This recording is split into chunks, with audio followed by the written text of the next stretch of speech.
This is Fam Electric Ghost, and this is our song deconstruction session for episode 40. It Feels Like Death, Orange Maniac in America. And also, we're going to add Orange Maniac in USA. It's a different mix. This song comes out of a process that we do because I'm an experimental electronic musician that uses actual synthesizers, not soft synths. I use Moogs, Rolands, Arturias, Euro racks with tools that I like to use instead of digital audio workstations. I use digital audio recorders from Zoom. I previously had a 16-track Zoom R16. Now I have a 24-track Zoom R24. I like to directly record the synthesizers after running through mixers. I have a MX1, a performance mixer from Roland, and then I use the mixing capabilities of the Zoom to do a level of audio, processing. And then I use Landar.com for my final master after I do an initial master on the Zoom R24. So a technique we like to do is we have a Roland Go mixer, and we use our iPhone to do live performances from our studio, Expansive Sound Experiment Studio, which is in my home, and we record Facebook Live concerts. We've been doing it since 2016. Previously, we're on a different platform than Facebook, but now we were on Periscope, and now we're on Facebook Live. And what we like to do in these recessions that we do on Facebook is to, do a live jam session as a one-person band. And people would say, well, how can you be a one-person band? Well, there's some prep work you do. You go into your drum machines and you go into your sequencers and you set some initial things set up. But then, what you have with a lot of analog gear, you can do what you call play the filter. Like on a Moog Mother 32, you can play the filter. You can play on a Moog DFAM. It's a analog drum machine, and it has a lot of different ways of altering the beat dynamically while you play. So as they're rolling the tape and as you're playing live, you can change things by using both oscillators, using different filters, doing different envelope selections, and by changing the pitch and changing the timing, you can consistently come up with varied beats. I use an Arturia BeatStep Pro that has a chain mode that allows you to play with the patterns. There's a lot of different roller controls and timing controls that allow you to mix things up in multiple ways. I use a BeatStep Pro to trigger multiple things. I can trigger stuff going off of my JDXI, which I use a lot for additional drum patterns. So I have polyrhythmic drums going on because I use a DFAM. I use Arturia 2S built into a Arturia 6U Eurorack system. And I can sample my own music using a morphogene. So a lot of times, instead of sampling other people's material, I sample my own material. And the morphogene allows you to have 3-minute plus samples. So sometimes I actually use a sampled song and deconstruct or change the timing, use a DFAM, use a lot of different sonic tools. I have a System 1M, which is a Roland behavioral modeling synth, and it can be like a lot of different Roland synths. It can be a ProMars, it can be SH101, you can do a System 100. And so I can do a lot of cool sonic, affectations or different tones, palettes coming in from all of these synths. And then my primary keyboard is a Roland Juno GI, which has about 1,300 sounds in it. It has like sampled stuff from a 106. It's got stuff from a Jupiter, like PCM type of samples.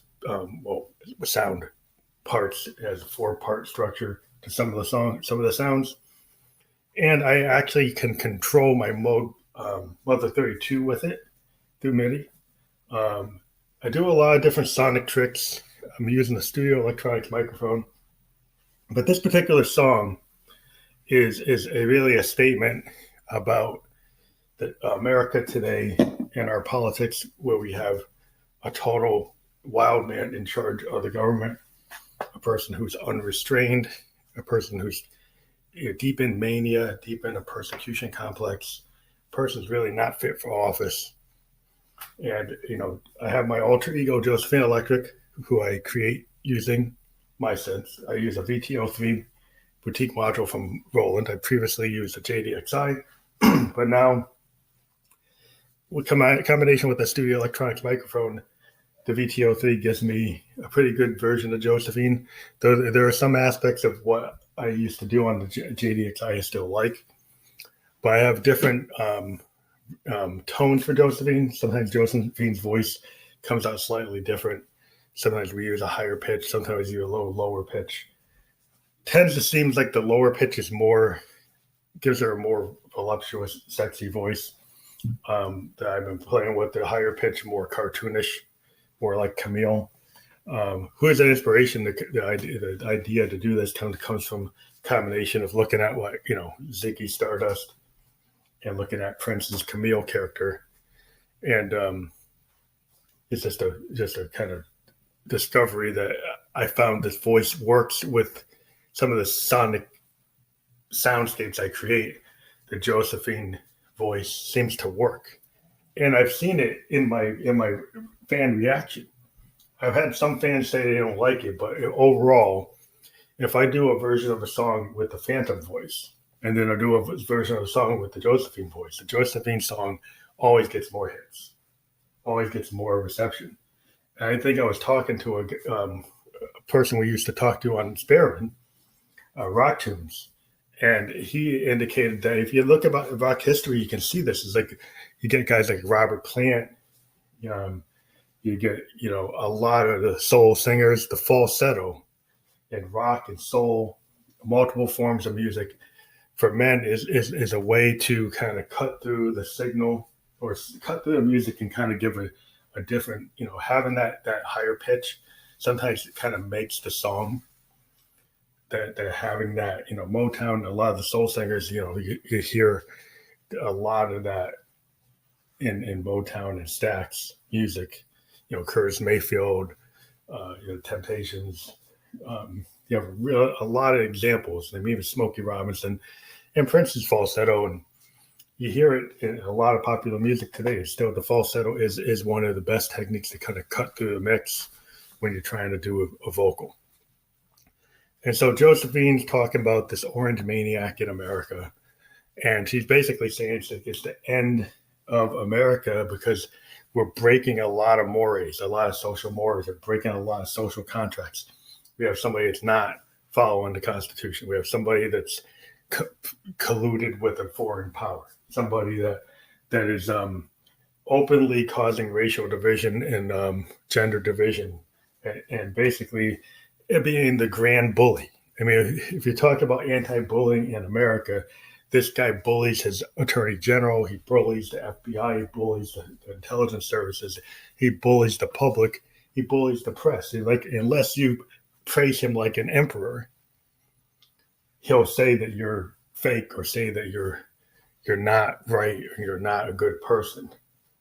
He calls the press the enemy of the state, and it's very interesting to me. We get the politics into it. I know a lot of Family Local Ghost fans are not going to be on the extreme right, but it seems to me that in the Cold War, it was very clear that the Soviets and the communists in China, in Vietnam, and Korea, it was very clear that they were the enemy. It's very incomprehensible that we have a president that aligned himself with Putin when Putin has assassinated people. He's committed war crimes, assassinated people with radioactive elements, had people gunned down in the street. And for him to say that he's a good guy, to side with him against our intelligence services would show that he was involved in all kinds of bad, nefarious behavior all over the planet. And to align yourself with a tyrant just because he may have helped you, and probably most likely did help you, and you can't seem to criticize him. But you can criticize NATO, you can criticize UN, you can criticize Western partners in Australia and England and Germany, but you can't criticize a man that kills his own people. And it seems to be a big problem. And so to me, it feels like death is the idea. It feels like death of the concept of America being the city on the hill. Because how the heck did we get a Al Capone like gangster as a president? How did we get somebody that didn't pass through the correct gates, that didn't have his income taxes looked at, that didn't have his associations with organized crime looked at? That he was just like a reaction. If we look at our history, the reaction to the end of the Civil War, and we see in the South the kind of Jim Crow creation. It seems like there's a kind of Jim Crow reaction to President Obama is Donald Trump. And so you go far, far right and you reject a lot of liberal ideas because you're so offended that there was an African-American first family. And you can't really explain it any other way than that in a lot of cases, because why would you let a person line themselves with Russia? Why would you let them just blatantly violate their monuments clause, violate all these social mores? And it doesn't make a lot of sense unless you are so enamored with the fact that now you've got, another white man as president when we've had a history of that's all we've ever had. And the first time we have a black man, you have such a fit that you have to go and put an unqualified person in as president. And so that's my statement. If I had Republican friends that think this guy's good, well, I don't really need you to be my fan because I don't really believe that. And, my music is not just about music. I have a genre that I've added as a tagline, political electronic music, PEM. We started The Ghost with Something Wicked, which people don't remember. My first record said Something Wicked, This Way Comes, TRUMP. We played it in New York at multiple places, and we played it in Boston when we did our first show. And so this has been a theme. I kind of predicted it back on Something Wicked. There is something wicked going on. And this song is my statement. I've been pushing it pretty hard. But, that's what the feel is. It's a live recording. We've gone back and done some remastering. It's like the third version of the song. We changed the mix. We added some extra synths at the end of the mix on this version. We are now in the mode of being able to accept donations. So we can accept donations of $1, $5, and up to $10. It will go toward our fund to produce our next record on physical CD and vinyl. Those of you who contribute and we track you will be able to pretty much guarantee that you'll be able to get the first shot at getting the record and additional freebies like downloads that we'll send directly to you of material that you can get some like demos of some of the material that's going to go into Dark Ghost, so you'll get a different view. We are also looking for a co-host on our other version of the show where we interview indie artists from around the world. And we find that we've been looking to get a female co-host because at one time we had the great electronic artist All Control K, who we did a collaboration with called To Infinitum, which is still available on all streaming services and all platforms. We used to have a show where we talked about music, but we didn't interview people individually. I still did that. What we want to do with this show is actually have a female electronic musician or indie artist that's kind of interested in what's going on in the electronic workplace, because I am very interested in bringing synthesizers, analog, Euro rack, electronic devices, drum machines into any type of music genre. And so whether you're a punk band or rock band or jazz band or funk band, there's a use of keyboards you can bring into anything, or use of electronic music instruments.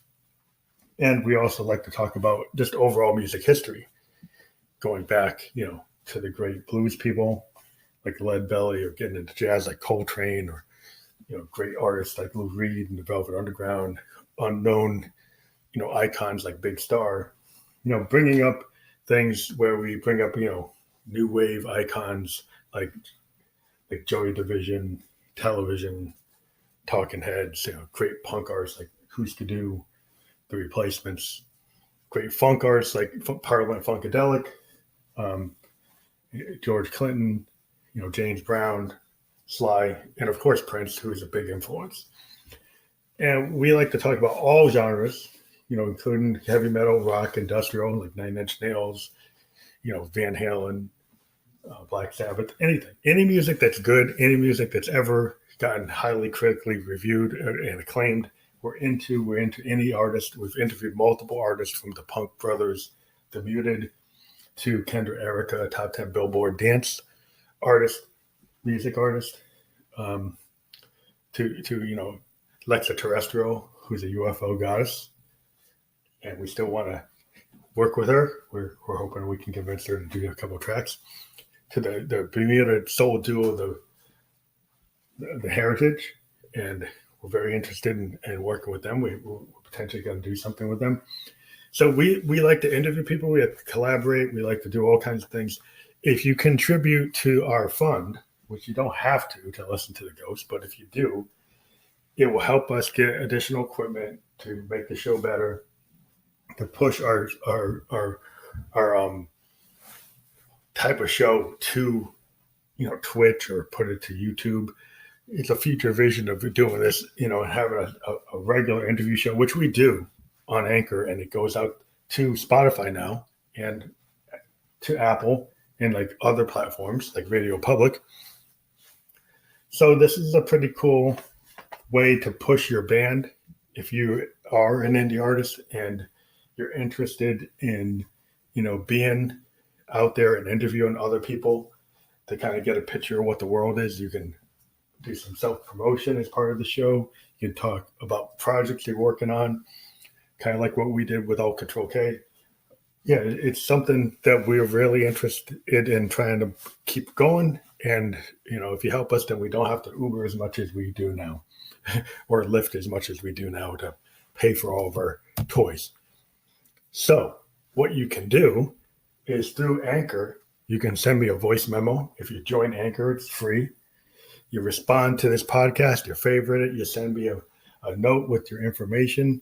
We could do a Skype, we could do a call, we could do a Facebook message, whatever you use. I've got multiple ways to get to you.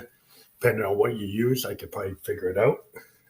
So if you can, think about, this is regarding the co-host.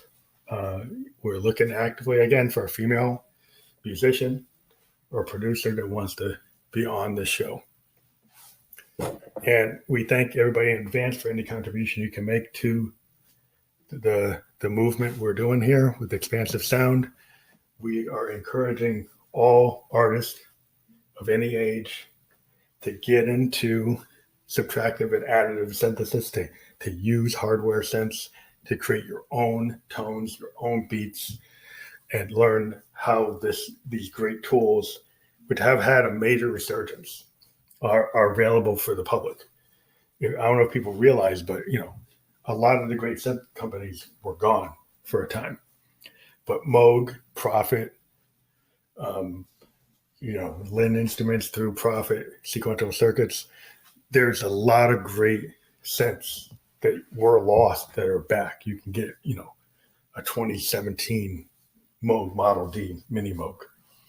You could get a Moog Grandmother, which is a brand new recreation of their modular gear. You can get a Prophet 6, which they still make. You could get, a great ARP Odyssey. There's so many awesome synthesizers out there today, from the Roland System 8 to the Prophet 12 and Prophet X, Moog Grandmother. Some great machines that exist out there. You got, great companies like Analog Solutions and the Fuse Box. You've got Make Noise and their black and gold modular system. You got Pittsburgh Modular that has great material. You got Waldorf doing some very interesting things with the technology. There's a great resurgence in all things electronic music. You can get brand new 808s. You can get recreations of classic gear from Roland, like the System 100 recreations. There's a lot of really awesome Eurorack modules that you can create your own tones. You can create your own beats. You don't have to deal with stealing people's beats or sampling or dealing with licensing. You can get a really awesome drum machine and make your own beat. You can get a keyboard and create your own loops. And so maybe, I'm trying to encourage artists to actually use an instrument, whether it's a drum machine or an alternative control method, to implement your own ideas and not try to just sample ideas. Not that you can't be very creative. We've got really good examples with Public Enemy, with, the Bomb Squad, and how creative you can be with sampling. We've got awesome examples from Kendrick Lamar and from Kanye when he was doing great work and not being so crazy. But what I'm trying to tell people that, since these instruments exist, I think if anybody got their hands on a Mini Moog, and you can get a cheap one through Behringer, you can get a recreation of a Mini Moog for like $300 and get a little mini keyboard, and you could actually create very awesome Parliament Funkadelic, Emerson, Lake and Palmer, Genesis-like tones, and put your own sounds. And the education that you get by doing that to your sound will be something that will really add to your art significantly. So we'll be doing tutorials on what we have and show people what we do. In the future, we're going to get heavier into that. We did a couple like a year ago. We're going to do some more because we've got this gear. But we thank everyone for checking this out. This song, It Feels Like Death, Orange Maniac in America, is on SoundCloud. Will be soon out on all the streaming services. So support your friendly neighborhood ghost and check us out. Thank you. Yeah.